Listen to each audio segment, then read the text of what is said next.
प्रिय विद्यार्थी मित्रांनो, मी दीपाली कुलकर्णी देशमुख माझ्या विंग्स ऑफ फिजिक्स या चॅनलमध्ये आपलं सगळ्यांचं मनपूर्वक स्वागत करते।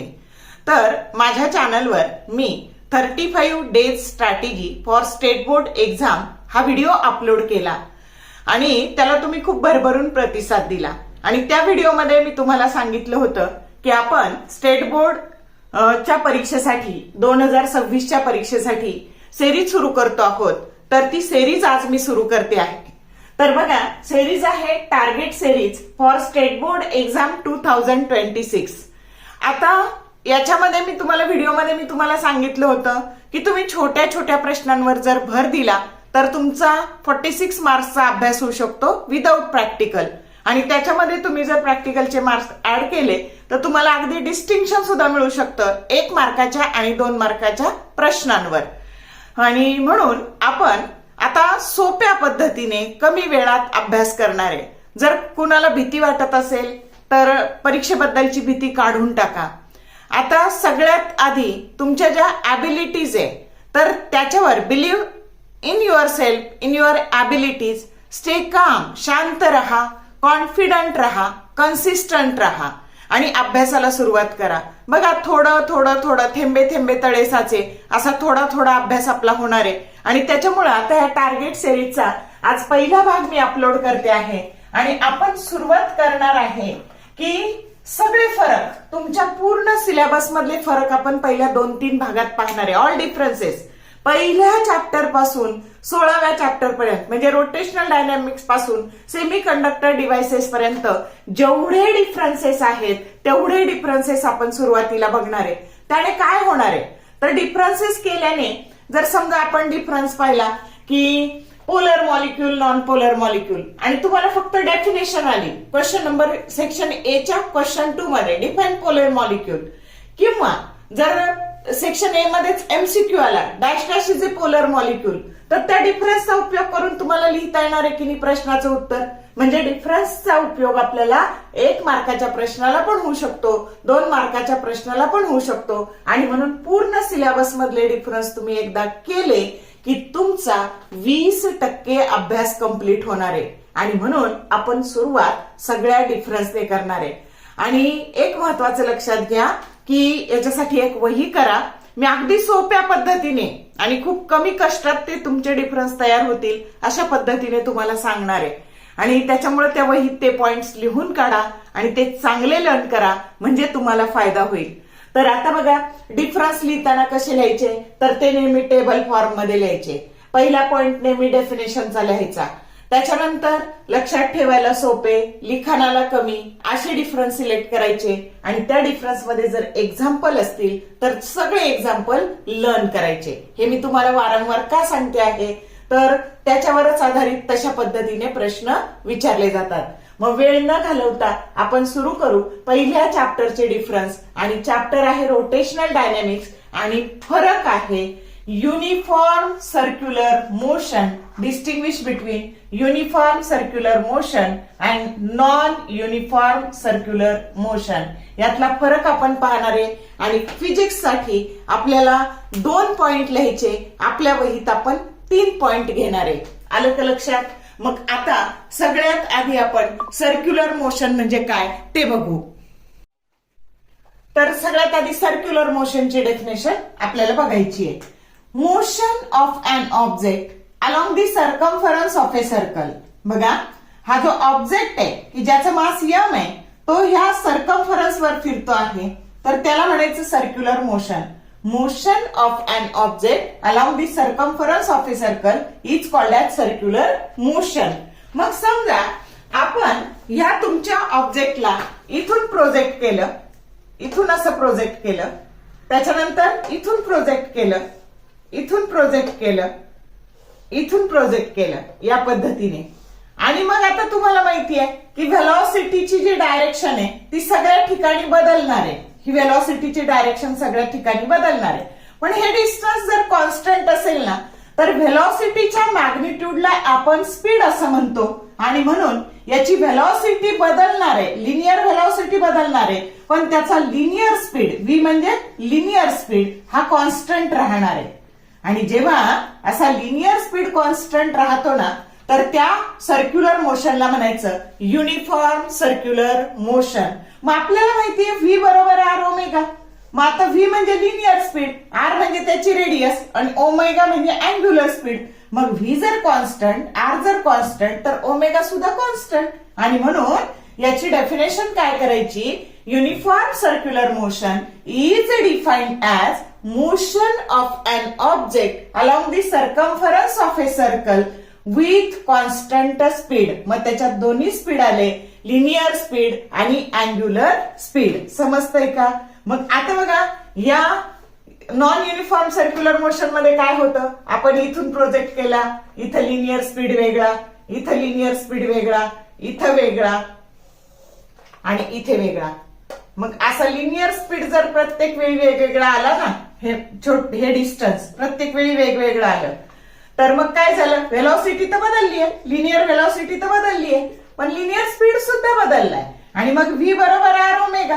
मग व्ही जर बदललं, आर जरी कॉन्स्टंट असलं तर ओमेगा सुद्धा बदलणार आहे. आणि म्हणून इथं जसं तुम्ही विथ कॉन्स्टंट स्पीड या शब्दाला अंडरलाईन करणार तसं इकडं फक्त व्हेरिएबल स्पीड घ्यायचा.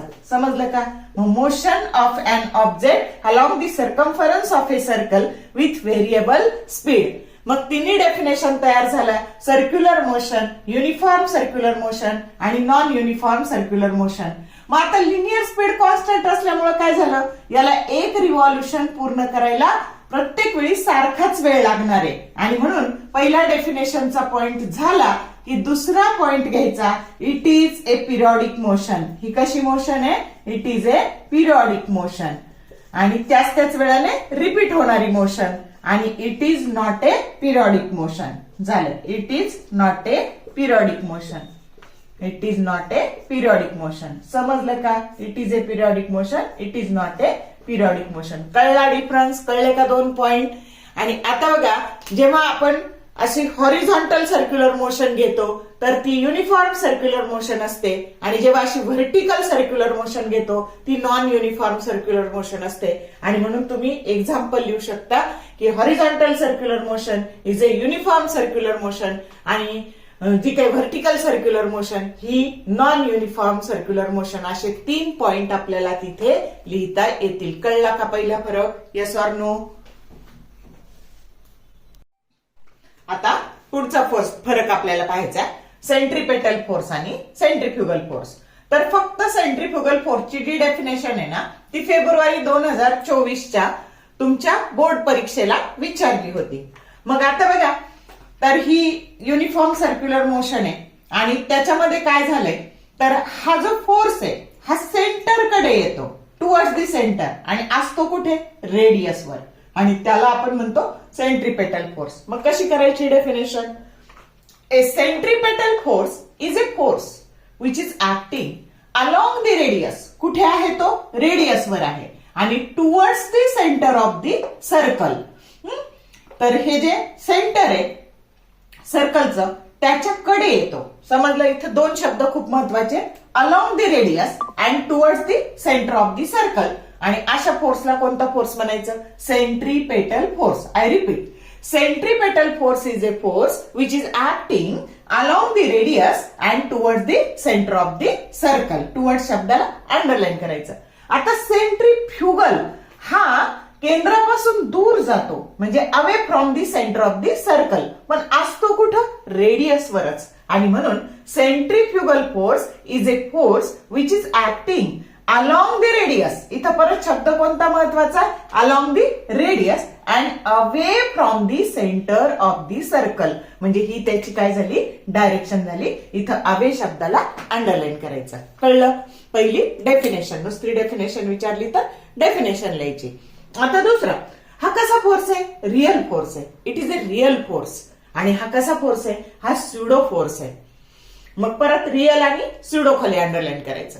त्याच्यानंतर it lies in inertial frame of reference. Real force कुठे असतो? इनर्शियल फ्रेम ऑफ रेफरन्स मध्ये असतो. आणि स्युडो फोर्स कुठे असतो? It lies in non inertial frame of reference. आणि याची व्हॅल्यू लिहायची झाली तर आपल्याला माहितीये की force F that is equal to ma, mass into acceleration. मग इथं जो पार्टिकल फिरतोय त्याचं मास जर m असेल तर ऍसिलरेशन असतं मायनस r ओमेगा स्क्वेअर. तर सेंट्रिपेटल ऍसिलरेशन. मग व्हेक्टर फॉर्म मध्ये कसं लिहिला हा? Minus m omega square vector r. हा आतमध्ये येतो म्हणून निगेटिव्ह आणि हा पुढे जातो म्हणून पॉझिटिव्ह. मग आता काय बघा, मास m आहे आणि r ओमेगा स्क्वेअर हे ऍसिलरेशन, म्हणून इकडं मायनस साइन द्यायचं, इकडं प्लस द्यायचं. Centrifugal force that is equal two plus m omega square vector r. समजलं का? तर असे दोन डिफरन्स तुम्हाला रोटेशनल डायनेमिक्स या चॅप्टरवर विचारले जाऊ शकतात. आता दुसरा chapter mechanical properties of fluid आणि त्याच्यामध्ये डिफरन्स कोणता आहे बघा. तर स्ट्रीमलाइन और लॅमिनार फ्लो आणि टर्ब्युलंट फ्लो. तर हा डिफरन्स तुमच्या पुस्तकात दिलेला आहे, पण तो सोप्या पद्धतीने कसा लक्षात ठेवायचा. तर आधी त्याची अशी फिगर दिलेली आहे, तुम्ही फिगर वरून सुद्धा लक्षात ठेवू शकता की या पद्धतीने अशी फिगर दिलेली आहे त्याची, आणि इथे मात्र ह्या पद्धतीने अशी फिगर दिलेली आहे. त्याची जी फिगर आहे ना ही अशी दिलेली. मग आता बघा, जेव्हा नदी ही शांतपणे वाहत असते एकदम स्थिर अशी, तेव्हा त्याचा फ्लो असतो स्ट्रीमलाइन फ्लो किंवा त्यालाच लॅमिनार फ्लो असं म्हणायचं. आणि जेव्हा नदीला पूर आलेला असेल, समुद्राचं पाणी असेल ज्याच्यामध्ये असे रोटेशन्स असतील, भोरे असतील, तर त्या फ्लोला टर्ब्युलंट फ्लो म्हणायचं. असं सोपं लक्षात ठेवायचं. आणि मग डेफिनेशन काय करायची, म्हणजे अगदी तुम्ही डिफरन्सला फिगर सुद्धा काढू शकता की this flow is streamline flow और laminar flow and this flow is turbulent flow. मग आता बघा definition. A smooth flow in which the velocity at any point that is less than. ही वेलॉसिटी कशापेक्षा छोटी असते, तर त्या वेलॉसिटीची लिमिटिंग व्हॅल्यू, त्याला क्रिटिकल वेलॉसिटी असं म्हणतात. तर smooth flow of a fluid in which the velocity at every point is less than a limiting value, that is critical velocity of a fluid is called as, that flow is called as a streamline flow or laminar flow. आणि इथं मात्र हा कसा आहे, irregular आहे and unsteady flow of a fluid in which its velocity of that fluid, that is the increases beyond a certain limit of a critical velocity. मग ही velocity critical velocity पेक्षा कशी असते, मोठी असते. अशा फ्लोला काय म्हणायचं, टर्ब्युलंट फ्लो असं म्हणायचं. मग आता दुसरा पॉइंट की velocity at every layer that remains constant. इथं velocity does not remains constant. V constant, every layer velocity constant. इथं velocity does not remain constant, V is not constant. आणि महत्वाची गोष्ट की याच्यामध्ये अशी लेअर स्वतंत्र असतात. They never intersect with each other. दोन लेअर जे काही आहे ना स्ट्रीमलाइन फ्लोचे जे लेअर आहे, they never intersect with each other. मात्र इथं मात्र काय होतं, तर इथं असे रोटेशन्स असतात आणि त्यामुळं तिथं एडीज, भोरे तयार होतात. आलं का लक्षात? तर या पद्धतीने. आणि तुम्ही चौथी गोष्ट उदाहरण सांगू शकता. When a steady water in A river that is a streamline flow. आणि इकडं मात्र तुम्ही सांगू शकता when river is in flooded. तर ऍट दॅट टाइम म्हणजे पूर आलेला असतो नदीला, तर त्यावेळेस त्या फ्लोला कोणता फ्लो म्हणायचं, टर्ब्युलंट फ्लो. आले लक्षात? तर असा चौथा पॉइंट पण इथं तुम्ही लिहू शकता. असं सोप्या पद्धतीने तुम्ही स्ट्रीमलाइन फ्लो आणि टर्ब्युलंट फ्लोचा डिफरन्स लिहू शकता. आता तिसरा chapter heating and radiation, kinetic theory of gases and radiation. आता त्याच्यात सगळ्यात महत्वाचा फरक कोणता, आयडियल गॅस आणि रिअल गॅस. मग कशाला म्हणायचं आयडियल गॅस, तर आता आपल्याला माहितीये आयडियल गॅस इक्वेशन काय असतं, PV that is equal to NRT. P pressure, V volume, N number of moles, R universal gas constant आणि टी टेम्परेचर. मग ideal gas obeys this ideal gas equation at all pressure and at all temperature. At all pressure and all temperature. सगळ्या प्रेशरला आणि सगळ्या टेम्परेचरला हे ideal gas equation, ideal gas हे ideal gas equation obey करतो. मग आता इथे that do not obey, PV that is equal to NRT. Real gas that do not obey this ideal gas equation at all pressure and at all temperature only at LPHT. बघा, low pressure high temperature, MCQ आलेला आहे याच्यावर. की कधी real gas कधी ओबे करतो हे इक्वेशन, तर only at low pressure high temperature. समजलं का?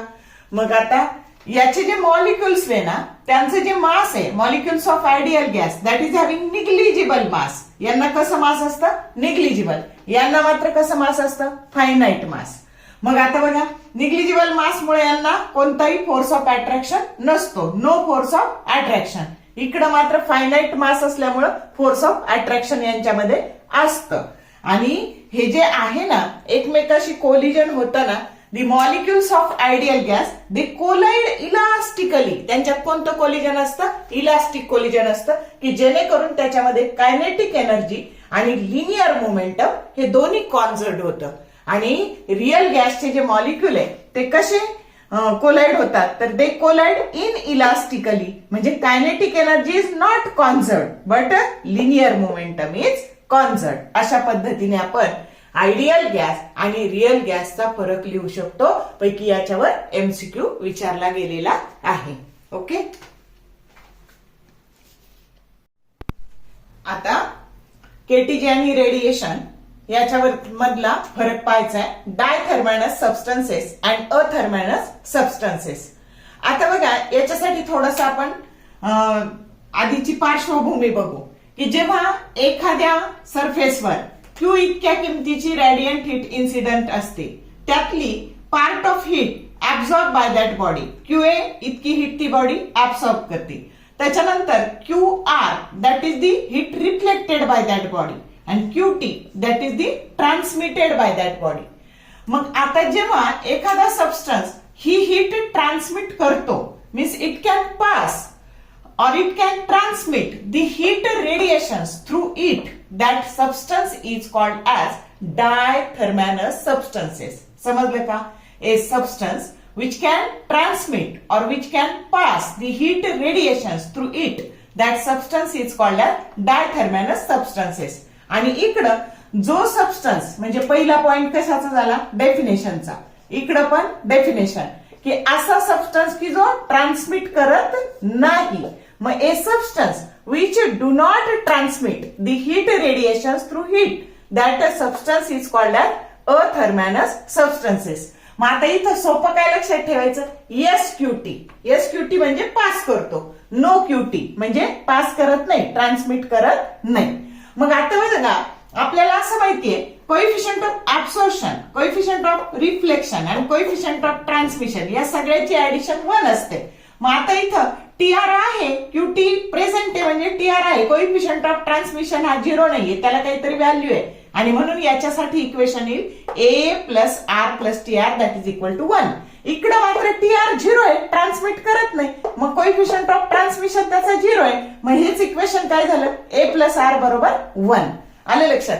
आणि आता एक्झाम्पल काय काय बघा, glass, quartz, sodium chloride, hydrogen, oxygen, dry air etcetera. आता फेब्रुवारी 2025चा जो 17 फेब्रुवारीचा जो पेपर झाला ना स्टेट बोर्डचा, त्याच्यामध्ये तिसरा MCQ होता की dash dash is a diathermanous substance. आणि ऑप्शन असे दिले बघा, वॉटर, वूड, ग्लास आणि कॉपर. सी ऑप्शन होता ग्लास. मग कोणतं उत्तर होतं? ग्लास. मग कळलं का मी काय जे सांगते ते, की सगळे एक्झाम्पल करा, तुम्हाला असं पडू शकतं. मग कळलं का उत्तर? आणि इकडं अथर्मॅनस सबस्टन्सचे एक्झाम्पल बघा, water, wood, iron, copper, moisture आणि बेन्झिन. एवढे हे नीट लक्षात ठेवा अथर्मॅनसचे, की जे हीट रेडिएशन ट्रान्समिट करत नाही, ते स्वतःच गरम होतात. आलं का लक्षात? कोण कोण? Water, wood, iron, copper, moisture आणि बेन्झिन. समजलं? तर या पद्धतीने डिफरन्स लिहायचा. Diathermanous substance, athermanous. कदाचित डेफिनेशन येऊ शकेल, कदाचित आता ह्यावेळेस अथर्मॅनस सबस्टन्सचं MCQ येऊ शकेल, म्हणून एक्झाम्पल चांगले करायचे. समजलं? तर बघा, आजच्या या पहिल्या भागामध्ये आपण एकूण 3 चॅप्टरचे 5 डिफरन्स पाहिले. तर म्हणजे असा थोडा थोडा अभ्यास होईल की नाही तुमचा, तर एवढे तुम्ही आज करू शकता. आता पटपट आपण याचे भाग अपलोड करू आणि थोडा थोडा असं करून आपल्याला अभ्यास करायचा आहे. व्हिडिओ आवडला लाईक करा, शेअर करा, कमेंट टाकायला विसरू नका. All the best for your study and thank you for watching this whole video.